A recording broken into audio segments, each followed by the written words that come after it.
안녕하세요. 화요일에 끝내주는 남자 서동수입니다. 오늘 장 끝내주는 한마디로 저는 이걸 준비했습니다. 컨텐츠 재조명. 이게 무슨 얘기냐면요. 사실 제가 컨텐츠 얘기는 항상 많이 했었죠.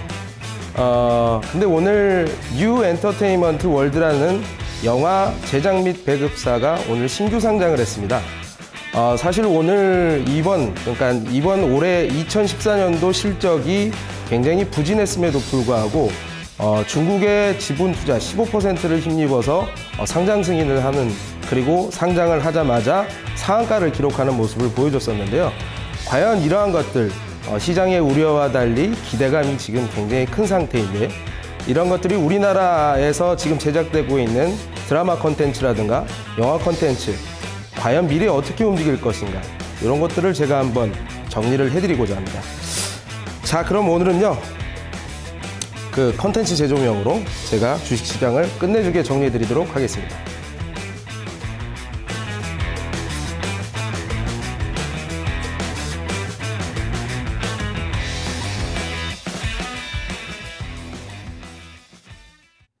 영화 제작 및 배급사 뉴, 이 종목 코드는 160550을 쓰는 이 종목이 오늘 신규 상장이었는데요. 공모가가 16,300원이었고 오늘 상한가에서 마무리됐습니다. 종가가 18,150원. 이렇게 되면은 공모주 대비했을 때 11% 정도의 수익을 기록했습니다. 무난한 신고식이었다라는 평가를 받고 있는데요. 이것이 이제 컨텐츠 관련된 종목들로 좀 훈풍이 확산될지 관련된 내용 짚어보겠습니다. 끝내주는 전략이고요. 매주 화요일 함께하는 끝내주는 남자입니다. 메리츠존금증권 강북센터의 서동수 대리 만나보겠습니다. 안녕하세요. 예, 안녕하세요. 네. 오늘 이 종목에 좀 집중을 해주셨던 것 같은데요. 어떤 업체인지, 그리고 이 상장하기 전에 시장의 분위기는 좀 어땠는지 이 부분부터 좀 짚어볼까요? 사실 이제 7번 방의 선물, 그리고 신세계, 2013년도에 변호인, 아무튼 여러 개, 5개의 영화가 박스오피스 10위권 안에 들어가는 모습들을 보여주면서 네. 마이다스의 손이라는 영화계에서 이런 게 있었다가 올해 들어가지고는 조금 부진했습니다. 부진한 작품들이 좀 나오면서 실적이 많이 좀 밀렸었어요. 그랬는데 이렇게 되면서 사실 상장을 올해 하지 못할 수도 있겠다라는 좀 생각들이 그렇게 보고 있었죠. 근데 이제 중국에서 좀 15% 지분 투자가 이루어지면서 극적으로 상장에 성공을 했고, 상장을 하면서 오늘 좀 좋은 주가를 보여줬습니다. 네. 이쪽은 보니까 이제 화책 미디어 쪽에서 15% 들어온 곳으로 되어 있던데, 그쪽이 좀 중국에서는 좀 큰 업체인가요? 좀 어떤 일을 하는지도 좀 설명 좀 해주시고. 일단 차이나 핌이라는 데가 이제 중국 영화에서 최고고요. 그다음에 화이 형제라는 회사가 또 두 번째, 미디어 플렉스를 한 번 했었고요. 여러 가지가 있는데, 사실 첫 번째하고 두 번째, 그러니까 상위에 있는 업체 이외에는 사실 다 좀 비슷한 수준의 시장 점유율을 가지고 있습니다. 근데 지금 제가 보는 것들은 이제 시장의 팽창을 좀 주목을 하고 있는 거고요. 성장성이 워낙 좀 타 산업대에 비해서 좋다 보니까 중국 내에서 영화 산업이, 혹시 지금 그림 한번 좀 확인을 했으면 좋겠는데요. 첫 번째 그림 보시면 중국 영화 시장이 이제 2018년도 정도 되게 되면 전 세계 최대 시장으로 지금 부상을 하게 되는 이런 상황들이 되거든요. 지금 이 표에 보면은 분홍색이 북미 영화 시장이고, 이 분홍색은 막대의 길이가 거의 비슷하네요. 그리고 이 파란색 막대가 점차 커지는데, 이게 파란색이 중국인 거죠? 네, 맞습니다. 중국이 어쨌든 연성장 한 30% 수준이 가능할 것이다, 이렇게 보고 있고, 사실 지금 GDP가 한 7,000불 정도밖에 되지 않기 때문에, 근데 일선 도시들, 상해라든가 베이징 이런 데들은 지금 이제 인당 그 GDP 자체가 15,000불, 20,000불. 우리가 진짜 본격적으로 영화를 보기 시작했을 때하고 지금 거의 비슷한 수준의 소득 수준이거든요. 그래서 이미 지금 그 사이트들, 영화관들은 지금 많이 완전 거의 포화 상태에 이르렀습니다. 1, 2선 도시까지는 다 영화 사이트가 들어가 있고 3, 4선 도시에 지금 조금씩 보급이 되고 있는 상황인데, 이 상황에서 도대체 뭘 틀어야지 이 사람들이 볼 것이냐 이거죠. 중국인들이 보면은 연간 0.45회 정도밖에 보질 않아요. 1년에 한 번 볼까, 2년에 한 번 볼까 말까라 이거죠. 다음 그림 보시게 되면 예. 지금 인당 영화 관람 횟수가 0.45 지금 현재 그렇고요. 앞으로 그러니까 2018년 정도 되게 되면 한 1.5 정도. 그러니까 뭐 1년에 한 번 반 정도는 본다는 얘기죠. 지금 뭐 얼마나 보십니까? 뭐 저는 2달에 한 번이요. 많이 보시잖아요. 뭐 아무래도 저는 애기 때문에 못 봐요. 못 봤어요. 최근에는. 얼마 전에 인터스텔라 보셨잖아요. 그걸 혼자 가서 몰래 조용히 보고 왔어요. 그러니까 한 번은 보시잖아요. 네. 그래서 저런 분들도 보시는데 네. 보통 사람들 네. 많이 보시잖아요. 근데 중국인들이 의외로 영화를 잘 안 보네요. 이렇게 말해도 될까요? 안 본다고 해야 예, 될까요? 그러니까 네. 중국 영화 재미가 없는 겁니다. 제가 말씀드렸지만 재미가 없어서 안 본다는 거예요, 그러면 영화를? 아니면 성향 자체가 뭐 좀 그런 걸 안 좋아하나요? 영화를? GDP 자체도 좀 그렇고, 네, 네. 근데 최근 우리 드라마들이 거기 가서 이제 크게 선풍적인 인기를 보면은, 우리는 이제 그 민간 자본에 의한 작가들이 이제 굉장히 창의력을 뭐 펼치면서 써내잖아요. 예. 그리고 진짜 실질적으로 그게 시장에서 먹히고, 근데 중국 같은 경우는 최근 들어서 이제 민영화를 시키면서 뭐 네네, 화이 예. 형제라든가 이런 쪽에서 이제 좀 적극적으로 나서고 있고, 예. 우리 이제 중국이랑 한중 FTA를 하게 되면서 이 부분에 대해서도 이제 뭐 11월 뭐 10일 날 이제 우리가 체결이 됐잖아요. 그러면서 본격적으로 제가 봤을 땐 다음해 연초 1월 정도 되게 되면 한중 합작 영화 거기 쿼터가 있습니다. 쿼터가 있어서 외국 영화가 들어가질 못해요. 그런데 한중 합작 형태를 띠게 되면 네. 그 쿼터에 들어가지 않고 얼마든지 자유롭게 상영을 할 수 있다는 얘기죠. 그래서 지금 영화관은 많고 돈은 조금씩 많이 생기고 있는데 컨텐츠가 워낙 재미가 없고 좀 인기가 없어서 안 되는 것들을 한국에서 좀 그럴듯한 예, 그 영화를 만들어서 한다고 한다면 물론 작년에 미디어 플렉스가 그 고릴라 나오는 거 그걸로 망하긴 했지만 뭐 그런 이런 영화도 있었나요? 그거 있잖아요. 야구하는 거 고릴라 야구하는 그거 뭐였죠? 미스터 본가요? 미스터 고요. 그거 어떻게 하세요?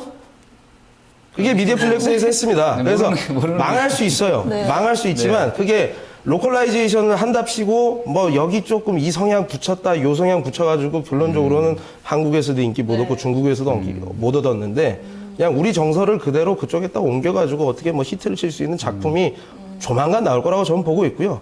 우리나라에서 뭐 1,000만 관객에다가 목숨을 걸듯이 제가 중국에서 막 상영이 되면 1,000만이라는 숫자는 아무것도 아니지 않을까라는 생각이 들거든요. 지금 보면은 그 부분이 네. 우리나라 증시에는 다소 좀 기회의 땅이 될 수도 있겠다라고 보고 계신 것 같은데 네. 사실은 증시에 거의 2,000개 가까운 종목이 상장돼 있는데 영화 하는 종목은 뭐 있나 제가 곰곰이 생각을 해봤는데 사실은 저는 딱 떠오르는 건 없더라고요. 방송이나 이런 쪽으로는 좀 많이 생각을 해봤는데 미디어 플렉스는 영화랑 네, 맞습니다. 연관이 같이. 직접적으로 네. 연관이 되죠. 예, 맞습니다. 네, 관련 뉴하고 사람은 동종피어라고 보시면 되고요. 네. CJ ENM도 영화 제작 영화는- 배급을 네, 하고 네, 있으니까, 네. 예, 그 정도 이렇게 보시면 되고, 이런 게 있어요. 지금 올해 환율이 굉장히 불안했었고, 2차 제조업들이 뭐 막 무너지는 모습들을 좀 많이 보여줬었잖아요. 네, 예. 그래서 과연 내년에, 그리고 한중 FTA까지 된 판에 우리 2차 제조업 경쟁력이 중국의 싼 노동력으로 인해서 좀 밀리게 됐을 경우에 도대체 우리는 뭘로 먹고 살아야 되느냐 하는 생각들을 하게 되면 뭐 게임 콘텐츠 이런 생각을 지금 다 회사 뭐 시장에 있는 뭐 선수라고 하는 사람들은 다 비슷하게 하고 있는 겁니다. 근데 단 문제는 뭐였냐면 지금까지 이렇다한 큰 실적이 나오지 못했다는 점인데 최근 들어서 드라마 편당 가격이 뭐 엄청나게 뭐 2억, 3억, 아니 4억까지 올라갔나요? 피노키오가 편당 4억이죠. 그래서 20부작이면 네, 뭐 그 정도 한 된것 80억이 같은데. 팔리잖아요. 네, 예. 그래서 예전에는 2천만 원짜리가 뭐 이렇게 하면 4억밖에 안 되니까 그게 뭐 시가총액 1,000억, 2천억짜리 4억 해봤자 안 되잖아요. 이젠 7, 80억 되고 영화 같은 경우는 만약에 러닝 개런티 이런 식으로 합작이라고 하더라도 예. 수익을 어느 정도 가져간다고 한다면 중국 시장 워낙 크기 때문에 어느 정도 수익 쉐어를 가져가게 되면 뭐 2, 3천억, 3, 4천억에 있는 국내 배급사 입장에서는 올라갈 수 있다. 그리고 네. 올해 실적이 절반밖에 안 돼서 뉴 엔터테인먼트 월드가 좀 이게 깨지는 거 아니냐 이런 생각도 하기는 저도 했지만 그랬었거든요. 예, 생각은. 저도 사실 네. 오늘 매매를 이거는 네. 못했어요. 예. 왜냐면 좀 부정적이었기 때문에 비싸 올해 실적이 좀 보이더라고요. 그래서 네, 예. 근데 올해 분명히 실적이 안 좋기 때문에 우리 어닝 시즌 좀만 찾아오게 되면 요것들이 분명히 약간 좀 영향을 받을 겁니다.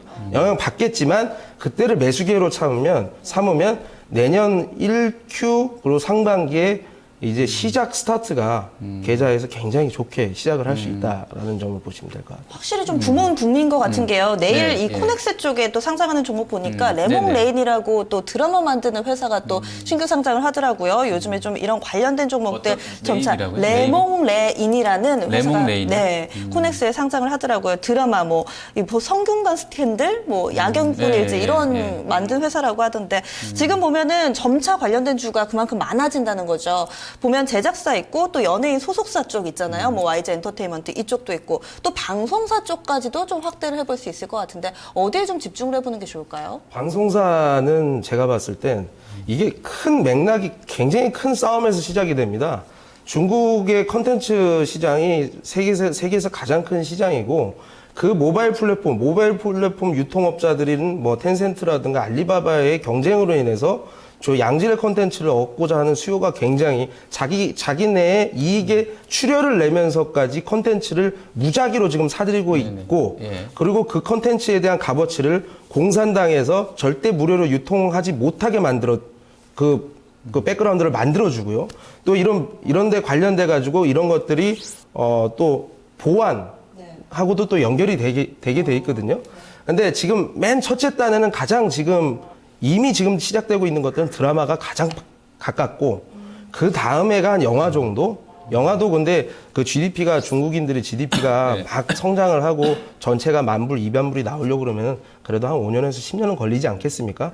그래서 중장기적으로 이런 쪽으로 분명히 있지만 가장 속도가 빠른 쪽은 드라마 쪽이 될 것이다. 그래서 최근에 주가 흐름을 본다고 하더라도 IHQ 같은 경우는 피노키오 4억, 편당 4억을 해놓고 나서 주가 흐름이 키이스트라든가 사마네트워크스 대비해서 굉장히 좀 차별화되는 모습들을 좀 많이 보여줬었거든요. 네네.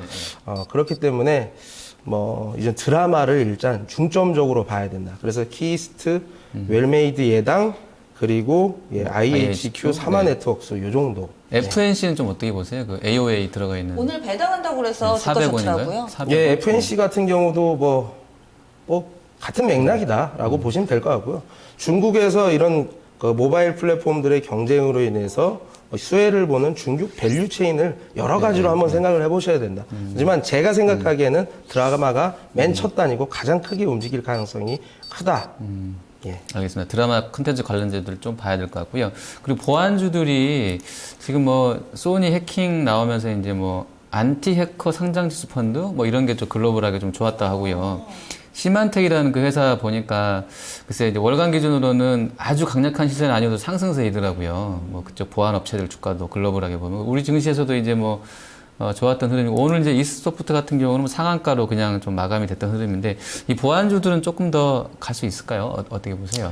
일단 보안 관련된 시장 자체가 전 세계적으로 봤을 때 연간 5%에서 10% 정도의 성장률을 가지고 있다고 보시면 됩니다. 꾸준하게 좀 올라간다는 맞습니다. 거죠? 네. 전 세계적으로 사이버 어택이라든가 그 뭐 악의 축인 북한이라든가 최근 뭐 북한은 지금 사이버 전력이 6,000명, 뭐 그리고 12,000명 정도로 보는 쪽도 있고요. 네, 네. 그리고 미국에서는 사이버 부대가 이미 지금 8만 명 정도 운영을 하고 있죠. 그리고 뭐 러시아든가 중국이라든가 중국도 뭐 몇만 명 수준으로 제가 알고 있습니다. 그래서 네, 예. 3대 이제 사이버 부대가 그 미, 중, 북한이라고 보시면 되는데 이런 사이버 어택이 굉장히 큰 효과를 얻을 수 있다는 점. 현재 현대전에 있어서 상대방을 무력화시키기에는 굉장히 좋은 방법이라는 얘기죠. 그래서 어제 뭐 미국이 북한 디도스 공격을 네, 해가지고 네. 뭐 인터넷 샷다운을 시키고 뭐 그랬다고는 해놨는데 네, 네. 어떻게든 이런 것들을 방어를 위한 보안 관련된 니즈는 계속 늘어납니다. 그리고 사실 미국이 가장 큰 시장이고요. 국내 시장 굉장히 작습니다. 그렇기 때문에 시총도 작고 여기서 성장성이 니네들이 있어봤자 시총 500억짜리 5% 10% 해봤자 주가 상승률 얼마 가져갈 수 있겠느냐. 미국이라든가 해외 서방 시장이 열려야 된다는 게 가장 중요한 거였거든요. 근데 최근에 파수닷컴이라는 회사가 제가 갔다 왔던 네네네. 회사인데 예. 그 회사 같은 경우에는 그 소프트웨어 개발 능력이 굉장히 뛰어납니다. 그렇기 때문에 OP 마진은 20% 이상 30% 뭐 회사 말로는 얼마든지 마진이 올라갈 수 있다고는 얘기는 하는데요. 네네. 어쨌든 그런 경쟁력을 가지고 있는 회사들이 국내 시장에 갇혀 있다가 최근에 IBM하고 협약을 하면서 10억 정도의 수주를 일단 받았거든요. 파수닷컴이 IBM이랑 했나요? 예, IBM이랑요. 네네. 예. 미국에서는 이래요. 보안 특별히 돈을 천문학적인 돈을 들여가지고 우리 시스템에다 그 돈을 뭐할로 하느냐. 이게 결국에는 아무리 중요한 정보라도 직원이 변심을 해서 사진으로 찍거나 아니면은 뭐 프린트 스크린샷 해가지고 빼가버리면 뭐 막을 방법이 없다.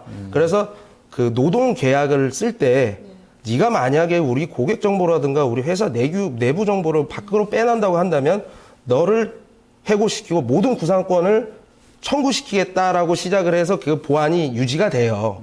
원래 그랬었어요. 근데 이제는 외부에서 뭐 악의 축의 부대들이 들어와서 다 빼가는 거죠. 그리고 뭐 온라인 모바일 있던 업체들에 있는 고객 정보 같은 것들 외부에서 가져서 얼마든지 빼갈 수 있다라는 점을 보게 되면 그 자체적인 보안 관련된 시스템을 분명히 업그레이드 시키고 국내 같은 경우는 이제 파수닷컴 같은 경우는 DRM이라고 해가지고요.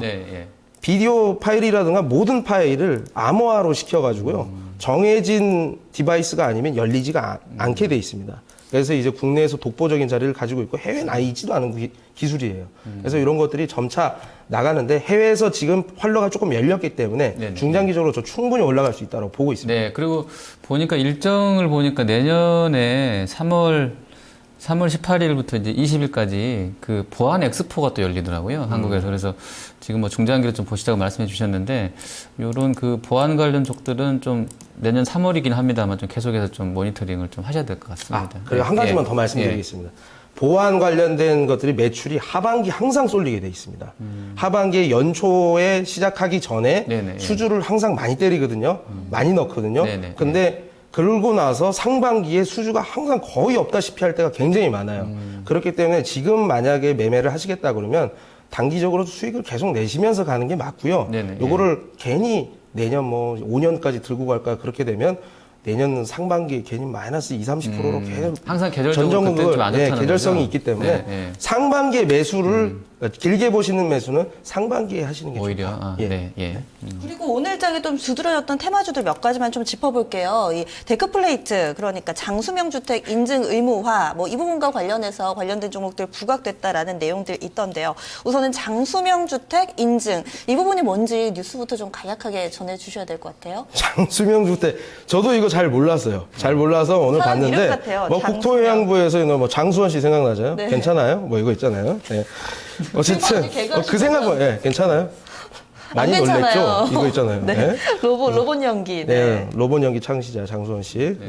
그건 둘째치고 어쨌든 수명을 주택을 그러니까 1000세대 이상 되는 공동주택을 이제 좀 수명을 길게 가져가라. 제가 봤을 때 이것 때문에 그러는데 뭐 재건축이라든가 리모델링이니까 워낙 잡음이 많고 제대로 진행되는 것들이 없으니까 그것 때문에 만들어진지는 제가 잘은 모르겠는데요.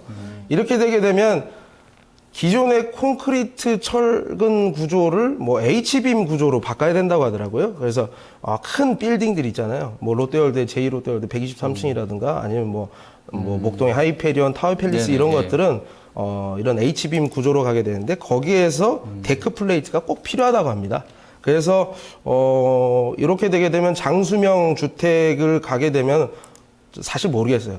뭐 철근 콘크리트 말고 H빔 말고 딴 것도 할 수 있다 없는지는 제가 잘은 모르겠는데 이쪽으로 될 가능성이 크다고 좀 보는 거고 실질적으로 시장에서 어떻게 나오는지는 모르겠지만 이렇게 돼서 이 데크 플레이트 업체들이 몇 개가 있더라고요. 좀 몇 개가 있는데 상장 회사가 제일테크노스, 위나이텍, 덕산하우징, 동아에스텍 이렇게 있는데 오늘 다 시세가 딱 괜찮았었습니다. 그래서 이런 것들은 기대감으로 좀 단기적으로 충분히 움직일 수 있지 않겠느냐. 실질적으로 매출이 나올 때 다시 좀 올라가기는 하겠습니다만 기대감에 인해서 매매를 하는 데에서는 좀 찬성입니다. 그러니까 저는 그 생각했거든요. 요거 보고 나서 사실 이제 그 콘크리트 타설할 때 외벽 같은 경우는 이걸 못 할 것 같아요. 기술적인 부분도 있고 이제 경고해야 되니까. 근데 그 합판을 이걸로 깐다는 거잖아요. 바닥을.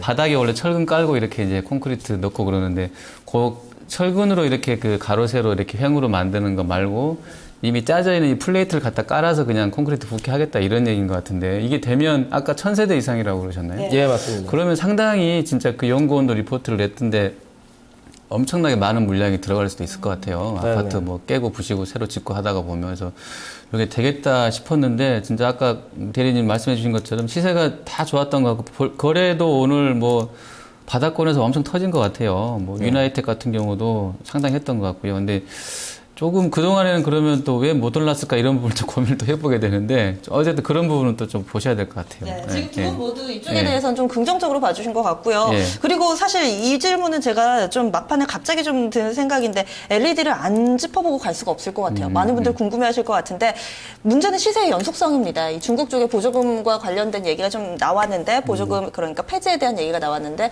뭐 허 의원님 같은 경우는 네, 조금 더 좀 약간의 미심쩍은 부분이 있으니까 좀 체크를 좀 해봐야 아니 되겠다. 의심이 아니라 아까 그 이제 디타임즈 원문이 별로 길지도 않아요. 그냥 영어 중고등학교 정도 했으면 다 알 수 있는 누구나 알 수 있는 쉬운 영어로 일단 나와 있어요. 기사니까.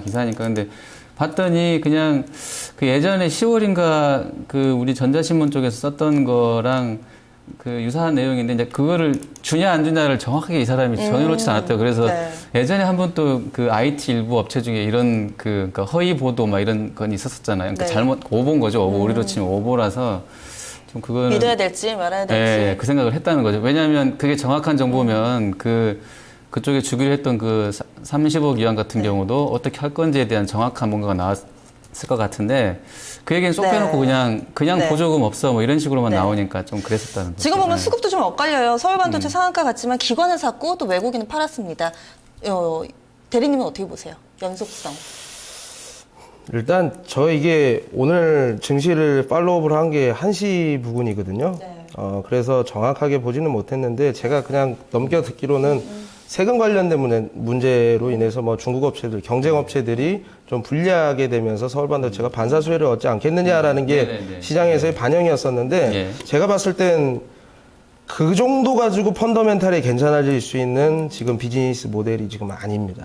굉장히 가격 경쟁형이고 막장까지 가 있는 상태고 그리고 중국뿐만 아니라 이 진원지가 또 대만이 있어요. 대만 칩 만드는 회사들이 너무 싸게 덤핑으로 때려가지고 지금 좀 죽은 감이 없잖아 있거든요. 그래서 그 기간 매수가 제가 봤을 때 기간 매수였나요? 네, 기관이. 네, 연말과 네. 더불어서 쇼커버일 가능성도 있다. 네. 네, 오늘 그런 시황도 많더라고요. 대차장고 네. 한번 확인을 제가 해봐야 되겠지만 네. 그럴 가능성이 크다. 펀더멘탈이 좋아지는 거면은 다 무조건 다시 갖다 붙이십시오라고 하면 모르겠습니다만 그건 아니다.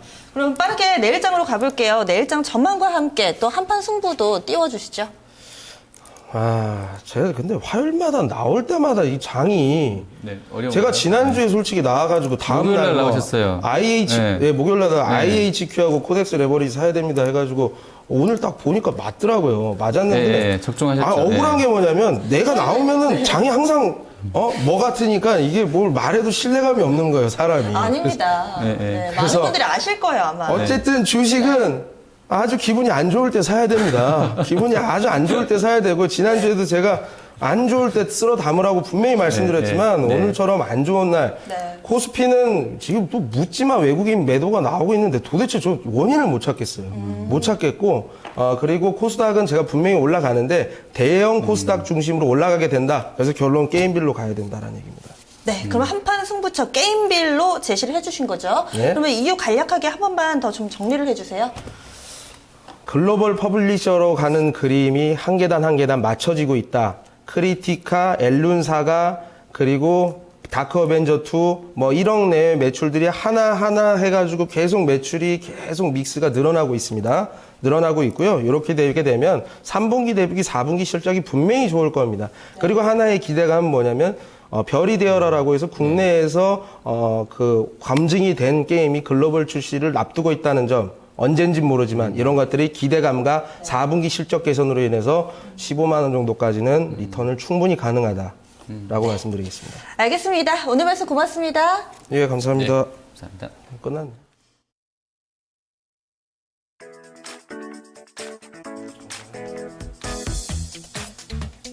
(12월 24일) 수요일 경제지표 일정입니다.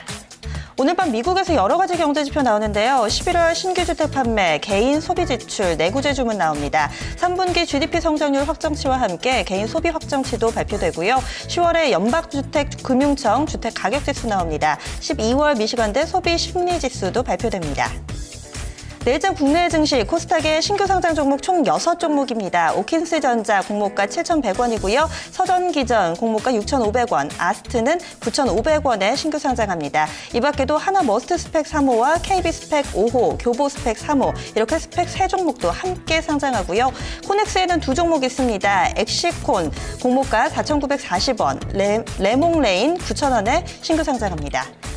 상호가 변경되는 곳이 있습니다. 한진해운홀딩스가 유수홀딩스로 이름을 바꿉니다. 한진해운이 떨어져 나가고 한진그룹과의 관계가 청산된 만큼 새로운 사명이 필요했다라는 분석 나오고 있습니다. 거래 활성화를 위해서 액면가 5,000원에서 2,500원으로 분할합니다.